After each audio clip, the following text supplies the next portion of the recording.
Ok, pessoal, agora todos prontos? Vamos para nossa sequência de estudos do livro de Apocalipse. Hoje, adentrando o capítulo 2, que na realidade é uma série de 2 capítulos, que é o capítulo 2 e o capítulo 3, que introduz a primeira grande mensagem do livro de Apocalipse, depois da introdução, que é a mensagem das 7 igrejas. Esse vai ser o nosso assunto, esse vai ser o nosso tema de estudo nesse momento. Aconselho então que você abra a sua Bíblia no capítulo 2 de Apocalipse e a gente vai acompanhar a leitura juntos e os comentários e estudos desse texto, todos nós em conjunto. Como contexto, para a gente entender um pouquinho do que se trata a mensagem do capítulo 2 e do capítulo 3, nesse conjunto chamado 7 igrejas do Apocalipse, ou seja, para entendermos do que se trata essa mensagem, é necessário que a gente lembre algumas coisas a respeito do livro, a respeito do que a gente já viu em outros temas, e principalmente lembre a forma principal do livro de Apocalipse. Para isso eu vou compartilhar com vocês nossa sequência de telas para hoje, nosso desenho de estudos para hoje, para vocês irem acompanhando juntos neste processo de estudo, nesse processo de revisão do livro de Apocalipse. Quando a gente pensa nesse conjunto temático chamado 7 igrejas do Apocalipse, ou seja, quando a gente entra para essa abordagem, a primeira coisa interessante de perceber no livro de Apocalipse é que o livro de Apocalipse é um livro de natureza eminentemente profética. A despeito de ele ter algumas referências locais na sua apresentação, por exemplo, João dizendo que está na ilha de Patmos, etc., alguns elementos históricos de contexto, a mensagem do livro de Apocalipse é eminentemente profética, e isso fica muito fácil da gente entender, basta lembrar do capítulo 1, a introdução do livro. Quando a gente inicia o livro de Apocalipse, lá no verso 1, o livro começa dizendo revelação de Jesus Cristo que foi dada, e tem aquela sequência que a gente já estudou. Mas quando a gente vai ao verso 3, há uma advertência e uma bem-aventurança. Bem-aventurado aquele que lê, aquele que ouve, aquele que guarda as palavras, e aí vem a referência desta profecia, porque o tempo está próximo. Ou seja, o livro de Apocalipse é uma profecia. Por que é importante a gente lembrar disso? Porque não raras vezes, numa leitura do livro, descontextualizada da introdução do livro, pessoas são levadas a pensar que determinadas aplicações do livro de Apocalipse são locais, de referência histórica local e restrita à localidade onde João está. E a gente não pode se afastar da questão temática do livro. O livro é uma profecia. Ainda que o texto fale de referências locais, essas referências locais são usadas como metáfora de algo que está na profecia.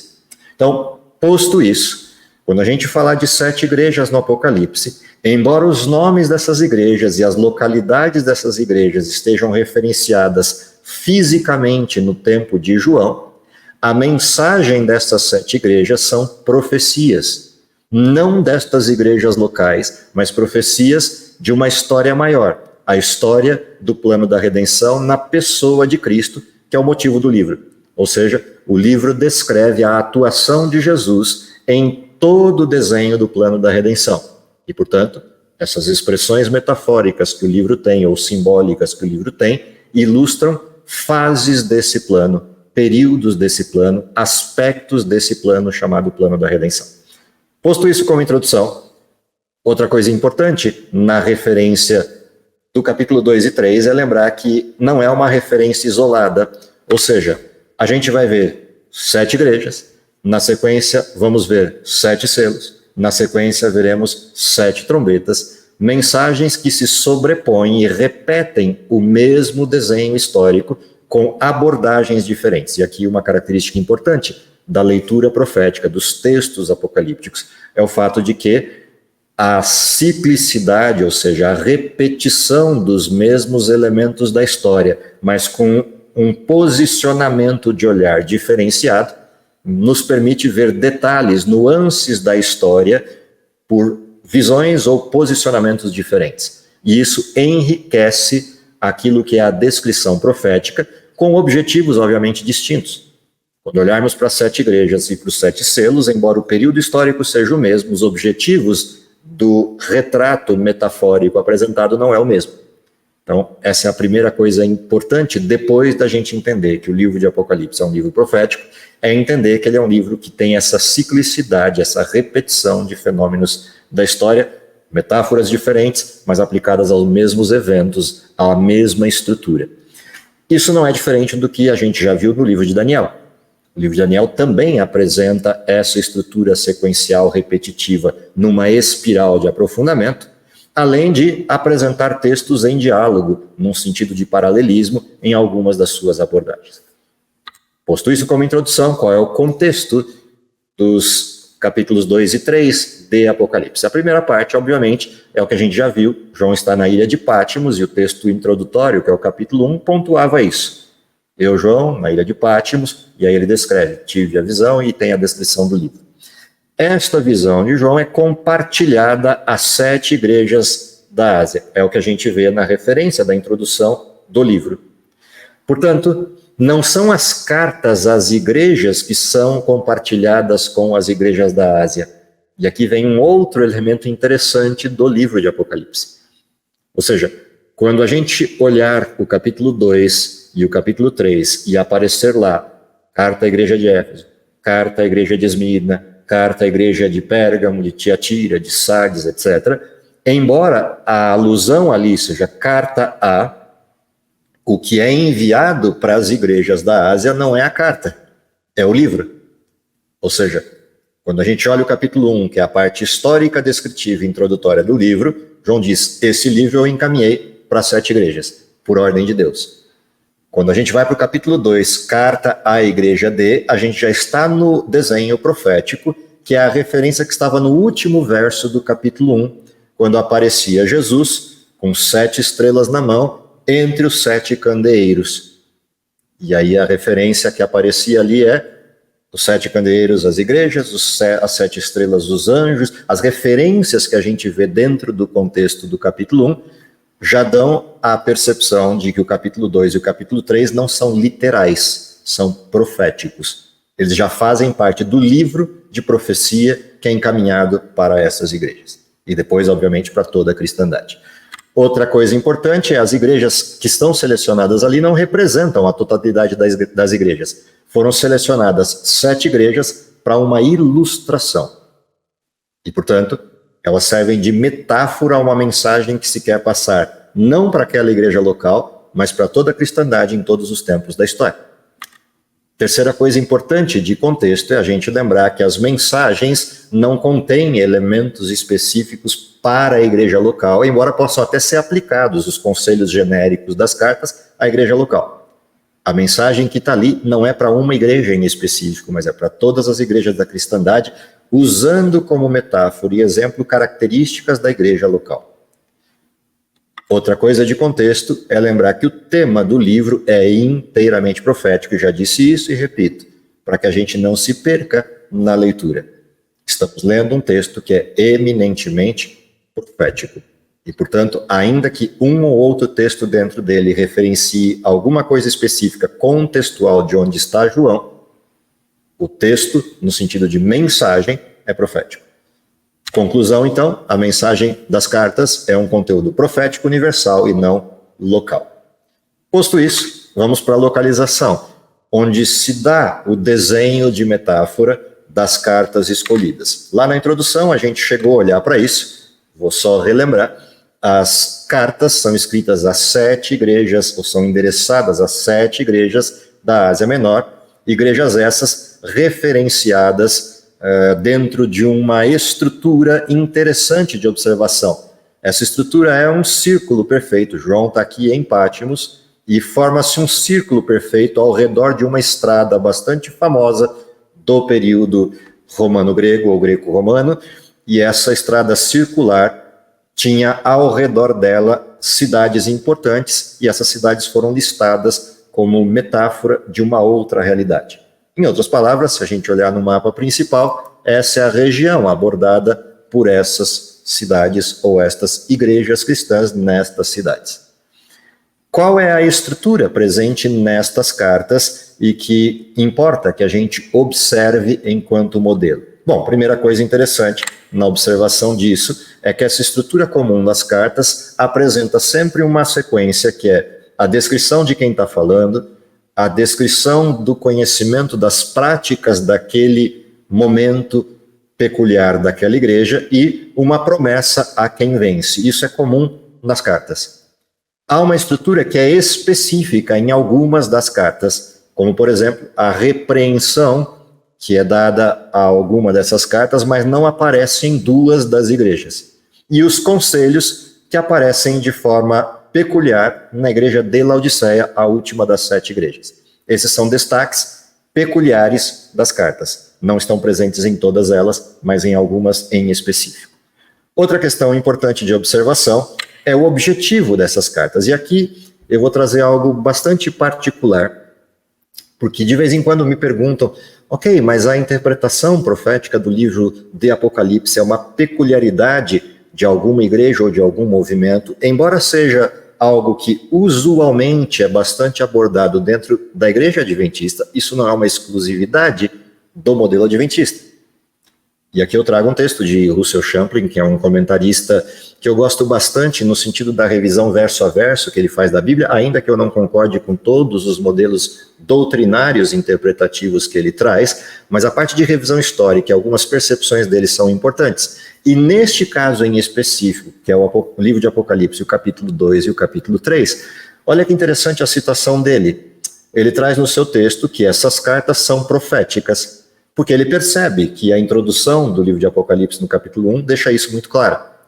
E se são proféticas, então essas igrejas representam estágios da evolução do cristianismo, a história da igreja, e não um aspecto local. E ele faz uma proposta muito interessante, que é a proposta de que cada uma dessas igrejas representam um período da igreja cristã.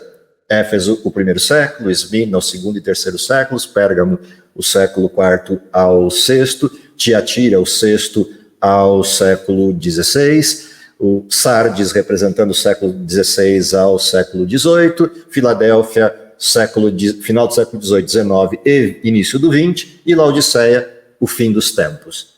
Na proposta de Russell, o livro de Apocalipse, ao descrever essas igrejas, está descrevendo a história do cristianismo. Ele não é o único a enxergar dessa forma, mas é algo importante da gente lembrar. Independente do movimento religioso, a percepção de que o livro de Apocalipse é um livro profético, ela é persistente em outros comentaristas da Bíblia, que não só o movimento adventista.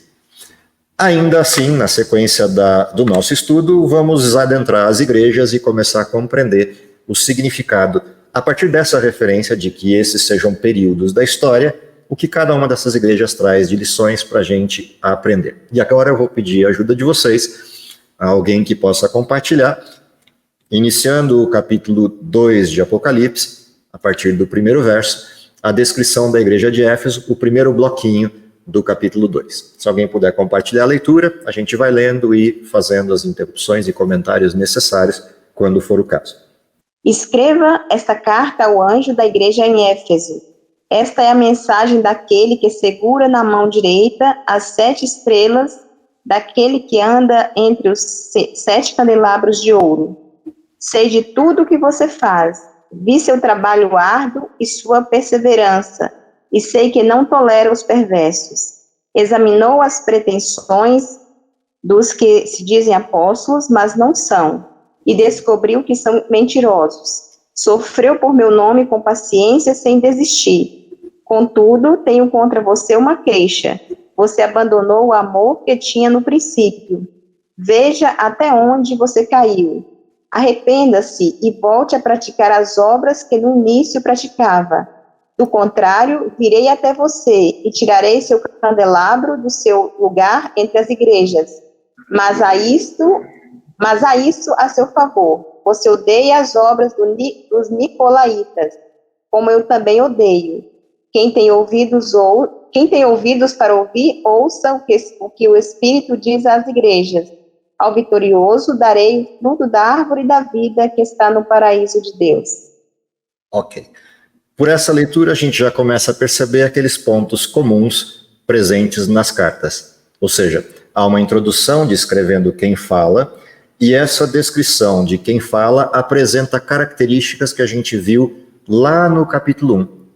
Para cada uma das igrejas que aparecem no livro de Apocalipse, no capítulo 2, a gente tem uma referência importante de Cristo para esta igreja, para este tempo. Como a carta também termina com uma promessa, e essa promessa está vinculada a algo que é peculiar daquele momento histórico. A pergunta é, o que representa a igreja de Éfeso? Na proposta que a gente viu, e não só naquela proposta, mas em outras, a igreja de Éfeso representa a igreja do primeiro século, portanto, a igreja de Éfeso tem como referência o tempo dos apóstolos, ou seja, o primeiro século da era cristã. Quais são as características interessantes da cidade de Éfeso, que depois vem como metáfora para a aplicação dessa igreja? A primeira coisa a se lembrar, antes de mais nada, é que a igreja de Éfeso é a base da igreja de João. Portanto, ela aparece como primeira igreja na lista por dois aspectos. O primeiro deles é que é a igreja de João, o segundo deles é que é o início desse círculo, num sentido mais direto de proximidade com Patmos, e o início daquela visão circular que a gente observou no mapa, mas Éfeso também é a cidade mais importante de todas aquelas que estão descritas nesse grupo de 7 cidades. É uma cidade próspera, próxima ao litoral, com um imenso e grande porto comercial que tem ali, e uma cidade com um potencial de negócio, comércio e riqueza bastante importante dentro daquele contexto. Nesse contexto de ser uma igreja de grande importância, numa região de grande importância, ela também fornece uma igreja de bastante significado para o período. Além disso, qual é o contexto de Éfeso? Éfeso é a região mais importante do culto a deus Artemis, ou Diana, Artemis no sentido grego, Diana no sentido romano, e dentro dessa visão cultica a Artemis, a gente tem a expressão do paganismo bastante forte nesta região, nessa cidade. Essa é uma característica importante da gente guardar aqui na discussão que o texto vai apresentar na sequência da mensagem. Outro aspecto de contexto importante, além do templo e da presença do culto pagão forte nessa cidade, é que é uma cidade que apresenta uma igreja cristã de proeminência, fundada aí principalmente por 2 leigos, Áquila e Priscila, não os únicos. Paulo e Apolo estiveram ligados a essa fundação da igreja de Éfeso, mas é uma igreja pujante. E o contexto do primeiro século é o contexto de expansão do cristianismo. Estima-se que nesse período do cristianismo, de acordo com o relatório que o historiador Gibson faz, nós tenhamos chegado a 6 milhões, por volta de 6 milhões de cristãos. O que significa uma explosão da mensagem cristã no contexto do primeiro século.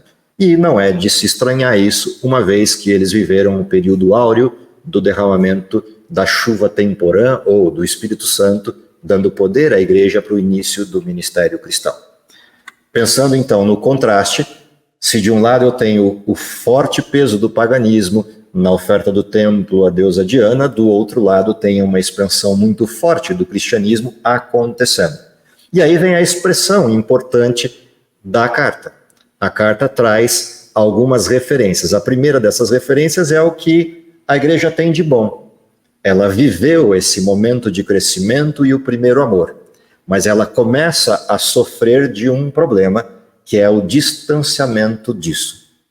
Ao mesmo tempo que essa igreja enfrenta ao seu redor problemas de natureza doutrinária, mas resiste a isso. Esse problema de natureza doutrinária aparece na figura de um grupo, os nicolaítas. Quem são eles? Se a gente pensa na história do mundo grego e a maneira como o mundo grego enxerga a questão da doutrina, principalmente os gregos conversos ao cristianismo, nós vamos ter algumas heranças do mundo grego para dentro do cristianismo a partir destas pessoas, e algumas correntes com propostas diferenciadas de doutrinas, obviamente combatidos pela igreja cristã, pelos apóstolos, por Paulo e outros, mas ainda assim com certa proeminência, exercendo pressão ou força sobre o cristianismo.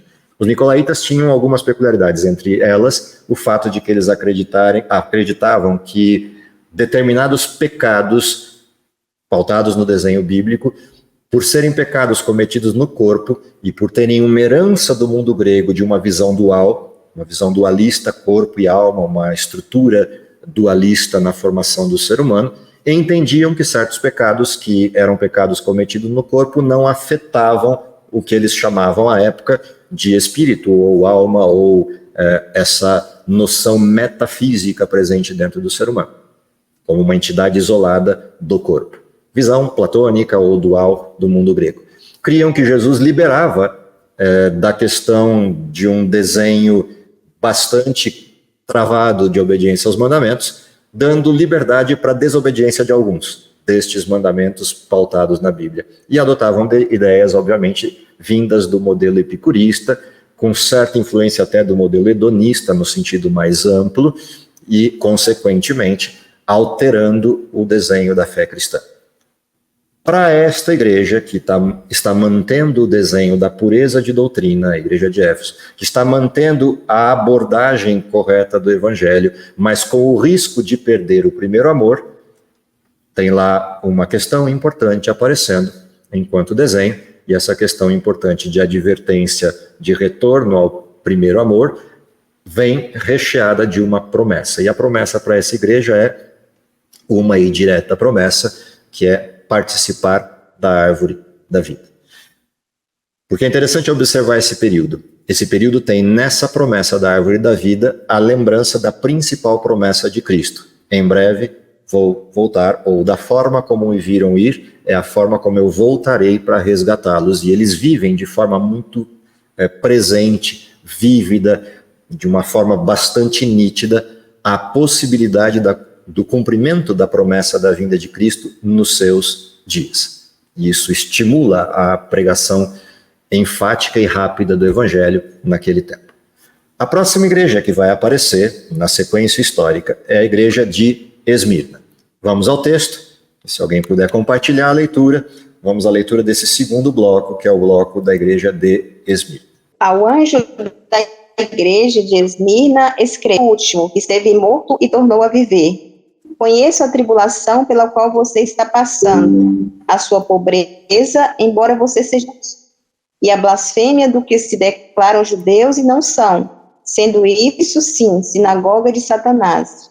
Não tenha medo das coisas que você vai sofrer. Eis que o diabo está para lançar alguns de vocês na prisão, para que vocês sejam postos à prova e passem por uma tribulação de 10 dias.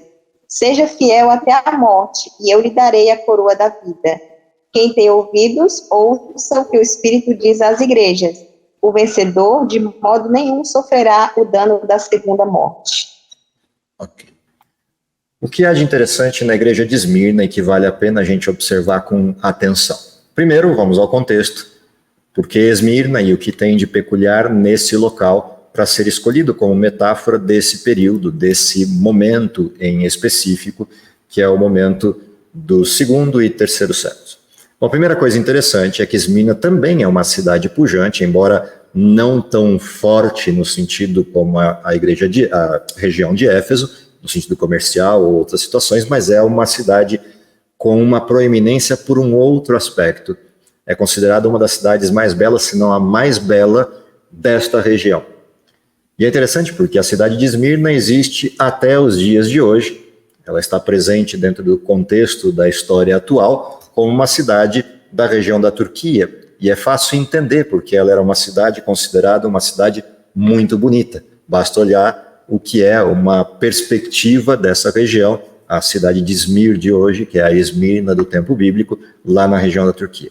Dentro das características dessa cidade, além da beleza pujante do local, ela possui também um mercado público bastante forte na questão comercial e, em certo sentido, em alguns momentos da história, ele ultrapassa o mercado de Éfeso. Ela é conhecida também, além de ser a cidade mais bela, como uma cidade que produz perfumes e ungüentos. E isso é uma característica que vai ser interessante quando a gente pensa na representação do período histórico de Esmirna naquilo que ocorre com a igreja cristã nesta época. A igreja de Esmirna, segundo e terceiro século, abarca o período das grandes perseguições que ocorreram contra os cristãos, levados às arenas romanas, principalmente o Coliseu, para serem literalmente despedaçados por leões, mortos em cruzes, queimados vivos e outras formas sórdidas de martírio, decapitados, etc. Nesse contexto, Esmirna e o contexto da morte desses sujeitos, enquanto mártires, soa uma conexão interessante, que é a conexão do perfume que acende a Deus, ou do unguento que resolve as feridas, no sentido daquilo que as perseguições provocavam, na abordagem de Esmirna. Lembrando que essas perseguições são clássicas da história, nos diversos formatos diferentes que a história descreve, a maneira como eles eram literalmente trucidados ou mortos dentro do contexto das perseguições. E isso fica muito bem retratado na introdução do texto. Quando a gente olha a abordagem de referência do capítulo 2 sobre Esmirna, o anjo que escreve a igreja de Esmirna apresenta Cristo de que maneira? Como aquele que é o primeiro e é o último, foi morto e reviveu. Por que é interessante observar a apresentação de Jesus assim? Ele tem a primeira e a última palavra a despeito das dificuldades produzidas pela morte dentro do contexto das perseguições impostas aos cristãos. Portanto, ao mesmo tempo que a igreja de Esmirna serve de referência de descrição do período, a abordagem de Cristo desta forma fornece uma esperança para os cristãos do período de que, mesmo que eles paguem com a vida em função da sua defesa do evangelho, Cristo terá a última palavra, e essa última palavra é a ressurreição. Outra coisa importante de lembrar o que está abordado para a igreja de Esmirna é o fato de que há uma apresentação de que as obras de Esmirna são conhecidas, a tribulação, a dificuldade e pobreza e todo o impacto que essas perseguições produziram sobre eles, inclusive a maledicência e blasfêmia daqueles que se dizem judeus e não são. Ou seja, a falta de integridade de alguns que viviam no período e que implicava em maledicência aos cristãos genuínos era parte do sofrimento. E, de novo, é interessante pensar nisso, por exemplo, à luz da abordagem de Cristo, quando descreve na introdução do seu ministério, nas bem-aventuranças, a referência de que aqueles que seguissem a justiça seriam, de alguma forma, assolados por perseguições, e não só isso, seriam, de alguma forma, atacados com injúrias e maledicências por aqueles que o cercavam, inclusive seus próprios irmãos.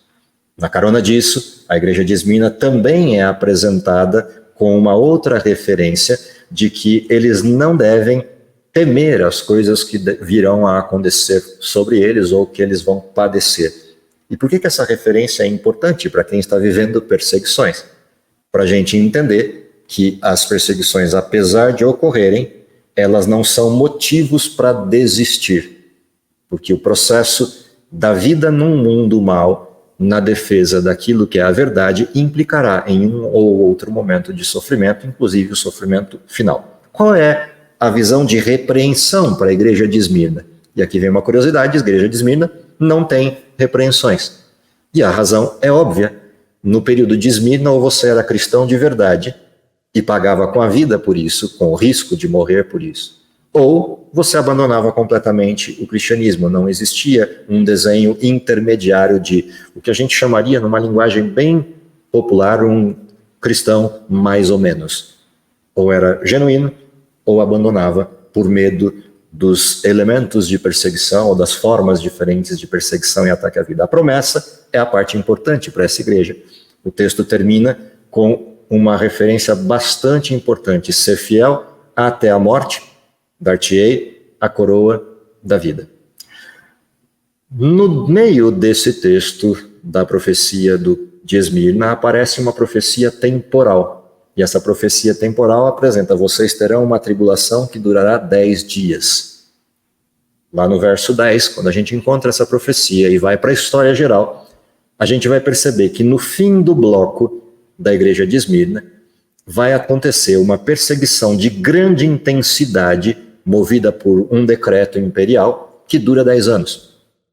Essa perseguição, que dura 10 anos, culmina num processo de pacificação e de retroação do modelo de perseguição, que é um edito promovido por um imperador de nome Constantino, e esse edito, chamado de Edito de Milão, põe fim a essa história de perseguição.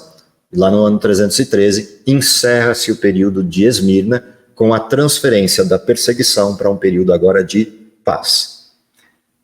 A conclusão final da igreja de Esmirna é uma última referência importante. Aquele que vencer, ou seja, aquele que suportar esse período, chegar ao final dele e vencer, seja o período no sentido completo do tempo histórico, seja o período no sentido individual, aquele que sobreviver à interferência do paganismo e às perseguições sobre a fé e mantiver-se fiel, o que está prometido para ele? Não haverá sobre ele o dano da segunda morte. E por que esse texto é peculiar neste contexto? Esse texto é peculiar porque Deus não promete que a primeira morte não vai afetá-los. Ou seja, quando esse texto aponta a essa questão, isso faz alusão a algo que está no final do livro de Apocalipse, que é o fato de que haverá na vinda de Cristo a ressurreição de todos aqueles que, de forma fiel, viveram e de forma fiel descansaram, morreram na crença e esperança da vinda de Cristo. Quando ressuscitarem, ressuscitam para a vida eterna. Porém, depois de 1000 anos de paz, descritos no livro de Apocalipse, haverá uma outra ressurreição chamada de segunda ressurreição. E sobre essa segunda ressurreição, que está vinculada aos ímpios, recai uma referência importante. É uma ressurreição para o recebimento de uma sentença definitiva sobre o pecado, que é a morte eterna. E por isso a promessa feita a Esmirna é: sobre vocês que dormiram na esperança da vinda de Cristo e pagaram com a vida pela fidelidade ao Evangelho, sobre vocês não terá efeito a segunda morte, ou seja, a morte produzida após a segunda ressurreição, após a sentença de Deus sobre o pecado, consequentemente, a morte eterna. Ou seja, só terá efeito sobre vocês a morte circunstancial, que é a primeira morte, a morte para a qual está prometida a ressurreição para a vida eterna. E essa é uma promessa ímpar para quem está vivendo esse período agudo das perseguições.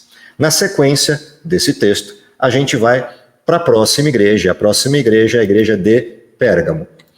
Que características existem na igreja de Pérgamo e por que essa igreja ela é importante? Então vamos para o contexto.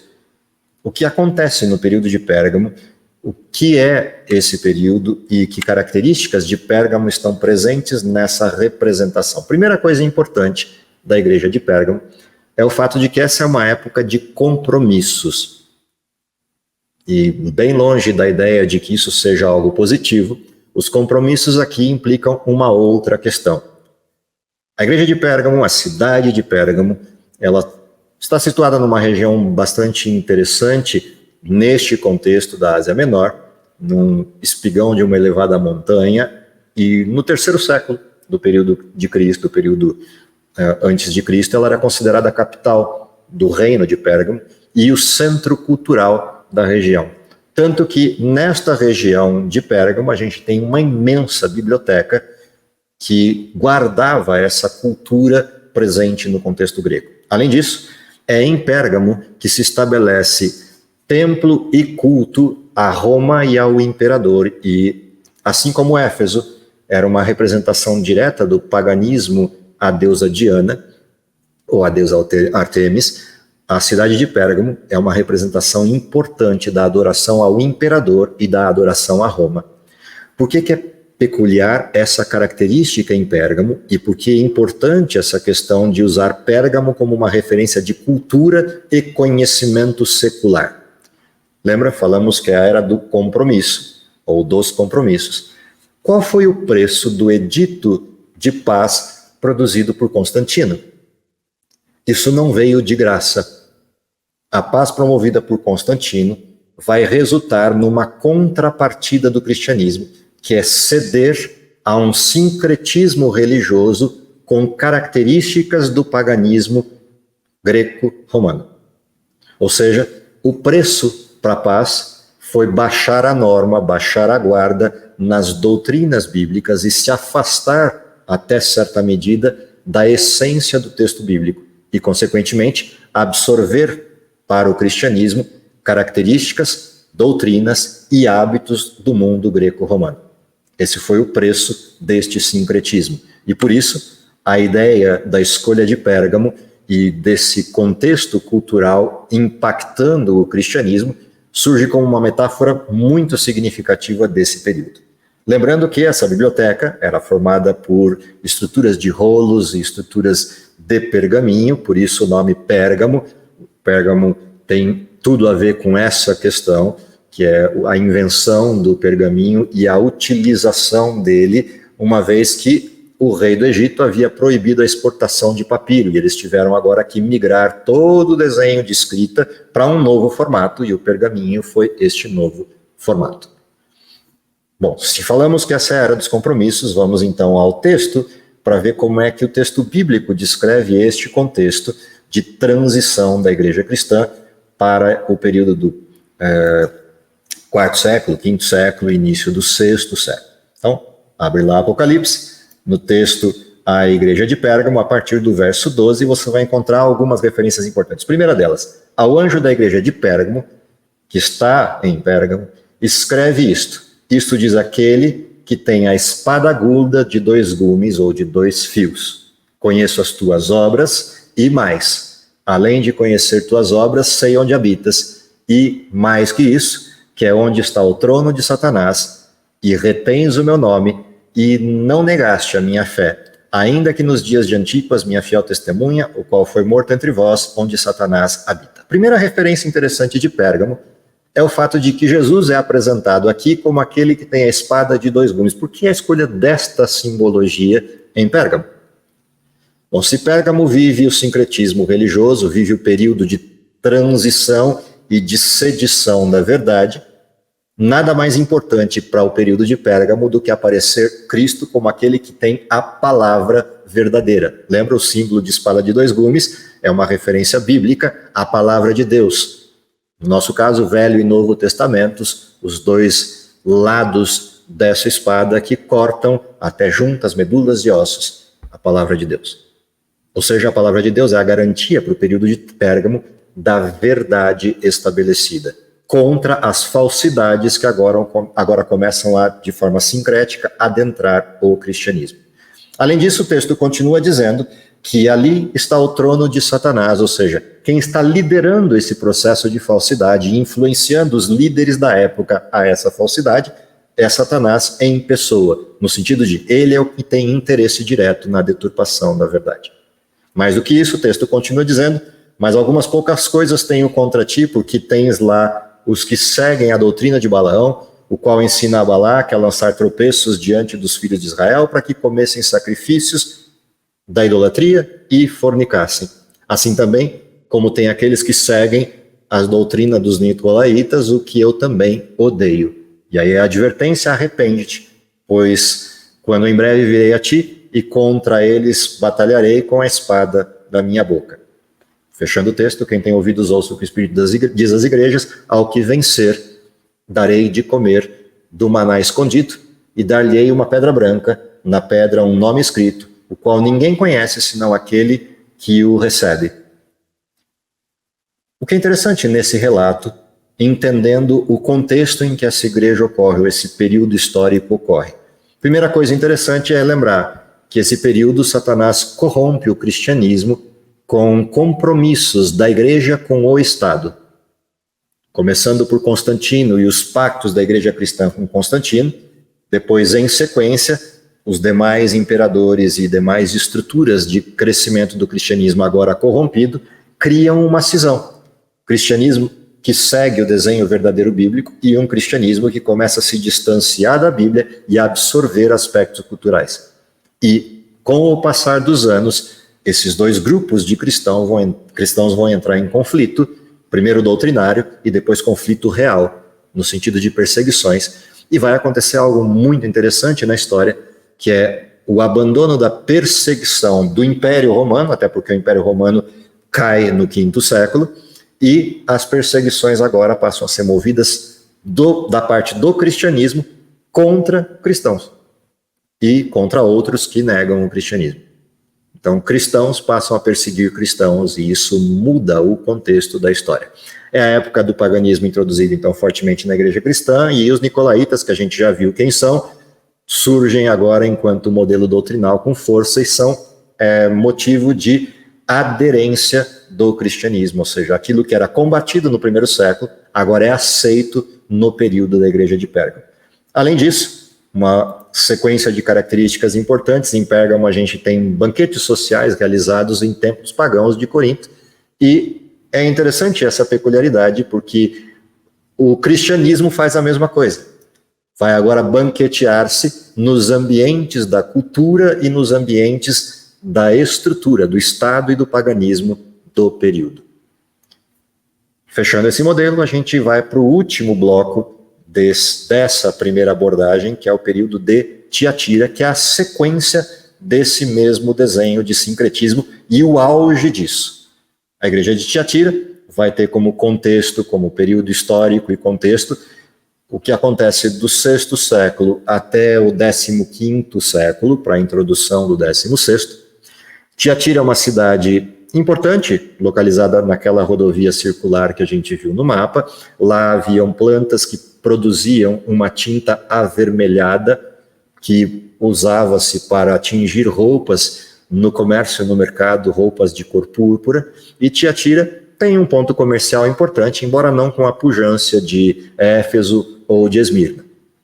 Mas essa peculiaridade da vestimenta púrpura traz aqui para Tiatira uma questão importante. Importante porque em Tiatira a gente vai ver representações de um período antigo de Israel, um período de paganismo e crescente idolatria em Israel, mas não só. Essa figura escarlata também está representada no livro de Apocalipse, tanto na cor da besta de Apocalipse 12, quanto na cor de vestimenta da mulher de Apocalipse 17. Oportunamente vamos falar disso quando chegarmos lá.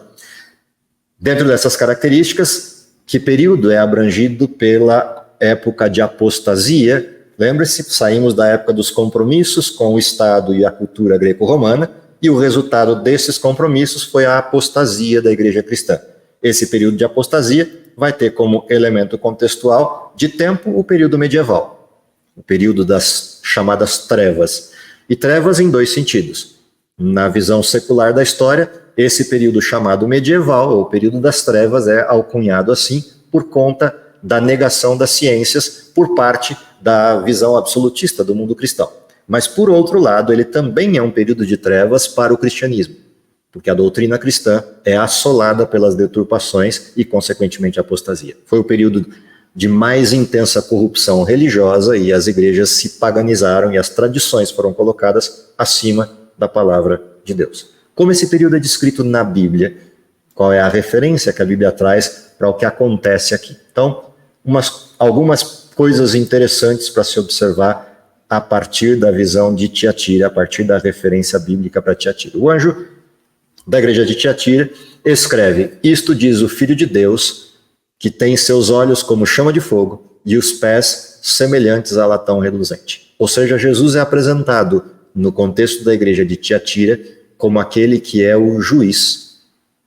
Os olhos de fogo e a representação da santidade nos pés como latão reluzente, então santidade mais justiça, representada pelo fogo consumidor dos olhos desse personagem Cristo apresentado aqui como metáfora no texto de João, mostra a necessidade do período. Cristo precisa intervir com justiça sobre aquilo que é a corrupção produzida no modelo cristão. A referência seguinte: conheço as tuas obras, o teu amor, o teu serviço, a tua fé, a tua paciência, e que as tuas últimas obras são mais do que as primeiras. Portanto, há um elogio à igreja pela fidelidade de alguns. Mas algumas coisas tenho contra ti, que deixas Jezabel, mulher que se diz profetiza, ensinar e enganar os meus servos para que forniquem e comam sacrifícios da idolatria. E dei-lhe tempo para que se arrependesse da sua fornicação, porém não se arrependeu. Eis que, porém, numa cama e sobre os que adulteram com ela, virá grande tribulação, se não se arrependerem das suas obras. Ferirei de morte os seus filhos, e todas as igrejas saberão que eu sou aquele que sonda os rins e os corações, e darei a cada um de vós segundo as vossas obras. Ou seja, a mensagem à igreja de Tiatira é uma mensagem dura de identificação do pecado, aqui descrito como um pecado de prostituição, de fornicação, cujo líder disso é representado por Jezabel, aquela rainha corrupta que trouxe para dentro do reino de Israel a adoração a deuses espúrios, a adoração a Baal e todo o contexto de profetas de Baal que ela trouxe para dentro do território israelita. Mas é interessante lembrar que é exatamente no período de Jezabel que Deus suscita um profeta, Elias, para contrapor aquilo que era falsidade. É o que a gente vai ver depois na transição com a igreja de Sardes. No auge da corrupção, Deus levanta aqueles que exaltarão a verdade e a defenderão a um preço último, que é o preço da própria vida. O que mais é descrito aqui? O texto apresenta, depois da advertência e depois da referência de que Deus vai ferir essa igreja, vai ferir esse período, a última parte do modelo é: mas eu vos digo a vós e os restantes que estão em Tiatira, a todos quantos não têm essa doutrina e não conheceram, como dizem as profundezas de Satanás, que outra carga não vos porei. Qual é a promessa que está sendo feita aqui nessa descrição? Aqueles que vivem em Tiatira estão vivendo o auge das perseguições contra a verdade, porque a corrupção levou a uma incidência de perseguição. É só lembrar o que acontece no período medieval. Cristãos são perseguidos e mortos, em particular um grupo bem específico, os valdenses, os huguenotes, são referências diretas dessa perseguição e da forma como eram martirizados no período do domínio absolutista da Europa. Qual é a promessa aqui? Não vou pôr sobre vocês outra carga, porque vocês já têm carga suficiente nas perseguições desses que se corromperam. Mas o que tendes, retém até que eu venha, ou seja, guardem a fé e guardem a fidelidade até que eu possa intervir. E aí vem a promessa: ao que vencer e guardar até o fim as minhas obras, eu lhe darei poder sobre as nações e com vara de ferro as regerá e serão quebradas como vasos de oleiro, como também recebi de meu Pai, e dar-lhe-ei a estrela da manhã. Quem tem ouvidos ouça o que o Espírito diz às igrejas. Aqui nós encerramos esse primeiro bloco do nosso estudo de Apocalipse 2 e 3. Restam ainda as igrejas finais para a gente adentrar no nosso próximo encontro, continuando essa abordagem dos períodos históricos do cristianismo. Fechando esse primeiro bloco, o que é importante perceber no movimento da estrutura da fé cristã deste período. Primeira coisa importante é, em todas essas fases, Cristo esteve à frente cuidando do seu povo. Em todas essas fases há um grupo, ainda que pequeno, em algumas dessas fases, como a de Tiatira, que mantém-se fiel a Deus a toda prova. Ainda que as perseguições atinjam o ápice, como em Esmirna, ou sejam intensas como no período medieval, Deus sustenta o seu povo e o seu povo sustenta a fidelidade a Deus. Resultante disso, a verdade persiste, ou seja, em todas as épocas Deus manteve a verdade viva e presente, ativa, visível e nítida para quem quisesse buscá-la. O que significa que a corrupção, por mais que aconteça, ela é um ato deliberado da humanidade, não porque esteja impedida da verdade, mas porque não querem a verdade. Como fechamento disso, que é importante lembrar, para todos esses períodos existe uma promessa necessária para a vitalidade do cristianismo, o que mostra que Deus cuida de todos os detalhes dos seus filhos. Com essa esperança, com essa percepção, a gente interrompe aqui o estudo. Na próxima edição nossa do estudo, a gente retorna com a igreja de Sardes, a igreja de Filadélfia e, por fim, o período último, que é o nosso período de história, que é a igreja de Laodiceia, para compreender quais são os conselhos de Deus para o nosso tempo e o que a gente pode aprender dessas histórias variadas do cristianismo como referências para o último tempo da história. Deus abençoe vocês. Até o nosso próximo estudo. Vamos orar? Querido Pai que está nos céus, te agradecemos em primeiro lugar pela tua companhia e proteção. Te agradecemos porque a partir da profecia podemos entender que Deus conduz a história, Deus acompanha os seus filhos e a despeito das escolhas erradas que alguns exercem ao longo desses vários períodos, temos a certeza de que, ao fim de tudo, Deus continua conduzindo e guiando todos os passos dos seus filhos. Dá, Senhor, que possamos, a partir dessa história, nutrir a nossa fé, mas principalmente revitalizarmos a nossa esperança e a nossa certeza de que Tu vais conosco até o fim dos dias, quando a redenção completa acontecerá com todos nós. Prepara-nos para o Teu reino, é o que lhe pedimos por Jesus. Amém.